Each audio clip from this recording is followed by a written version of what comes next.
Pikiran negatif itu karena itu tadi, salah memahami. Harusnya ini di luar kontrol, kita anggap dalam kontrol kita. Jadi ada kan banyak hal, sering saya bilang, belajar itu usaha kita, pinter atau tidak pinter itu anugerahnya Allah. Kalau ini anugerahnya Allah berarti di luar kuasa kita. Bukan salahmu kalau kamu tidak pinter. Tapi kalau kamu malas belajar itu salahmu. Awas keliru identifikasinya.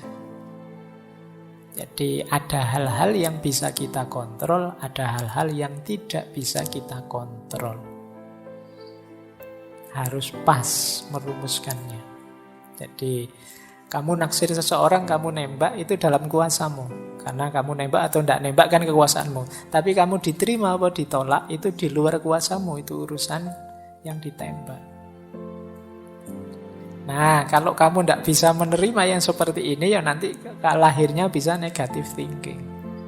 Seolah-olah kamulah yang menyebabkan kamu ditolak. Mungkin kamulah yang menyebabkan kamu tidak pinter. Kamulah yang menyebabkan tidak.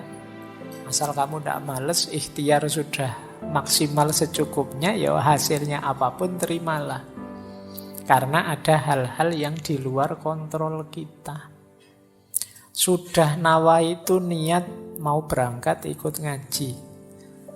Sudah mengeluarkan motor. Kok yontilalah bensinnya habis. Uang ndak ada untuk beli bensin malam hari ini, terus balik lagi. Nah ini kan berarti ada hal-hal yang di luar kuasamu sudah. Tidak terbayangkan tadi bensinnya kok pas habis. Nah ini, jadi niat ngaji masih dalam kuasamu, tapi ada terjadi peristiwa-peristiwa di luar kuasamu, ya sudah. Biasanya orang yang berpikir negatif kalau terjadi peristiwa seperti ini, waduh, salah apa aku, dosa apa aku, jangan-jangan kemarin menyakiti hati temanku sampai aku diazab seperti ini ya. Karena mikirnya ngono. Biasa saja, memang ada hal-hal yang di luar kontrol kita. Yang penting yang dalam kontrol kita sudah kita jalankan maksimal. Di luar itu ya sudah. Baik, terus ada juga akarnya pikiran negatif itu kita keliru memahami sunnatullah. Jadi misalnya kamu mendapat nilai jelek, terus saya kok dapat nilai jelek ya, tidak apa-apa lah Pak, memang hidup itu memang tidak adil loh Pak. Seolah-olah nilai jelek itu karena hidup yang tidak adil, padahal ya karena kamu males saja. Tapi kamu alasanmu, hidup memang tidak adil kok.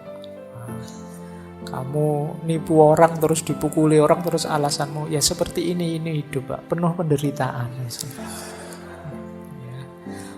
Kamu mengkhianati pacarmu terus diputus, alasanmu, wah ya memang begitulah cinta, penderitaannya tiada akhir. Oh itu ya polahmu dewe, sekarang sampai putus, sekarang kamu nangis-nangis. Jadi salah memahami sunnatullah tadi. Ini mirip dengan sebelumnya. Ada yang dalam kuasa kita, ada yang di luar kuasa kita. Jadi kita itu sering menjustifikasi kekeliruan kita, kesalahan kita sebagai bagian dari pola hidup atau sunnatullah. Saya itu sebenarnya ingin jadi orang baik loh Pak. Tidak tahu kok takdir membawa saya ke sini. Ayo untuk kamu salahkan takdir membawamu ke situ. Ya kamunya saja memang tidak serius mengarahkan hidupmu ke arah yang baik. Akhirnya kamu terseret ke situ. Itu kayak ceritanya Umar itu kan. Satu ketika Umar bin Khattab ini menangkap pencuri. Pencurinya waktu ditangkap alasan takdir. Loh, saya maling ini kan dan berhasil maling, itu kan berarti memang takdirnya Allah. Kalau Allah tidak mengizinkan saya maling, apa bisa saya maling? Wah, alasannya mantap itu. Jadi akhirnya sama Umar malah dipukuli. Lah kok saya malah dipukuli? Loh kamu dipukuli itu juga bagian dari takdirnya Allah. Jadi kamu pakai alasan takdir untuk menjustifikasi kesalahanmu.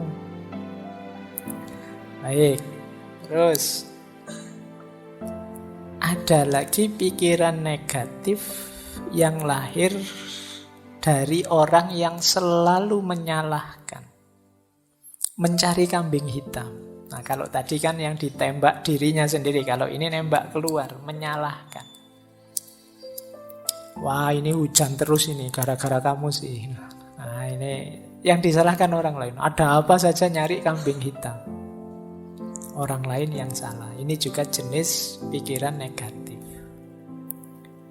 Ada lagi pikiran negatif itu karena emosi.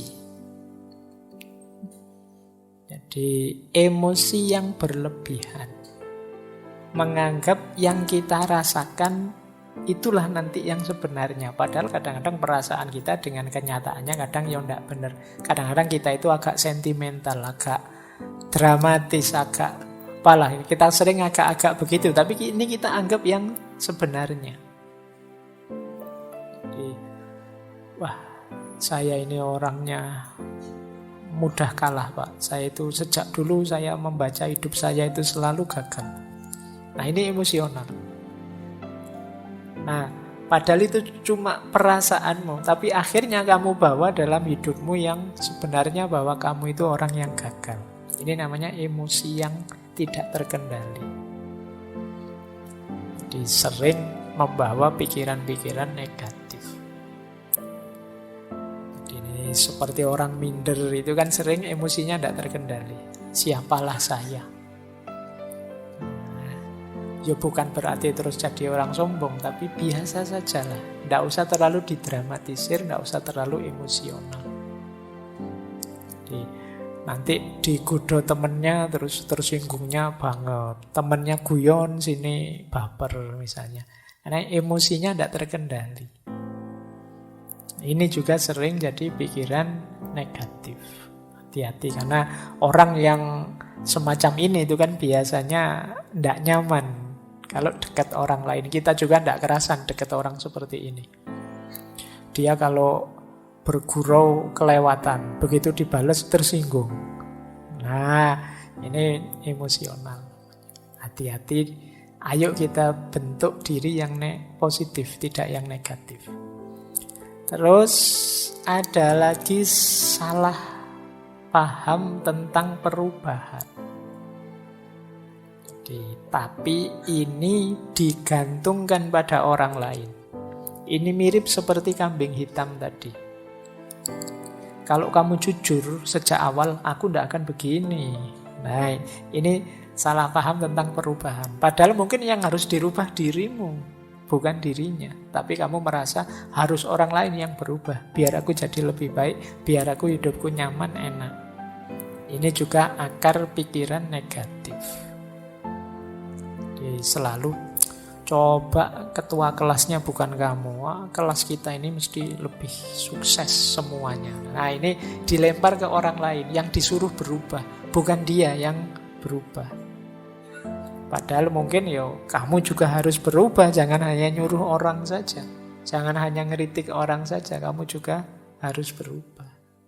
Tapi biasanya di tipe pikiran negatif ini orang hanya melihat menuntut orang lain untuk berubah, bukan dirinya sendiri. Yang selanjutnya, akar pikiran negatif itu memberi label buruk pada diri sendiri maupun orang lain. Jadi kalau dalam Islam kan dilarang memberi alqab, wala tanabazu bil alqab. Ini negatif. Jadi, memberi label-label, kalau kayak di medsos itu kan sampai hari ini kan masih rame itu. Oh, dasar apa gitu kan, itu kan memberi label buruk. Ini negatif secara psikologi, juga negatif menurut agama. Ayolah ngasih label yang baik-baik saja. Jangan ngasih label yang buruk-buruk. Kalau di kita kan sering namanya bagus, tapi panggilannya ganti. Kalau ada yang punya panggilan jelek ya diganti panggilan yang baik saja. Kalau sulit manggil baik-baik ya panggil sayang aja semuanya. Biar enggak pakai nama-nama yang jelek. Jadi yuk ngasih label yang enak. biar tidak terjebak pikiran negatif. Jadi kita bersihkan yang buruk-buruk malam hari ini, biar nanti masuk ke bulan Ramadan kita jernih kembali.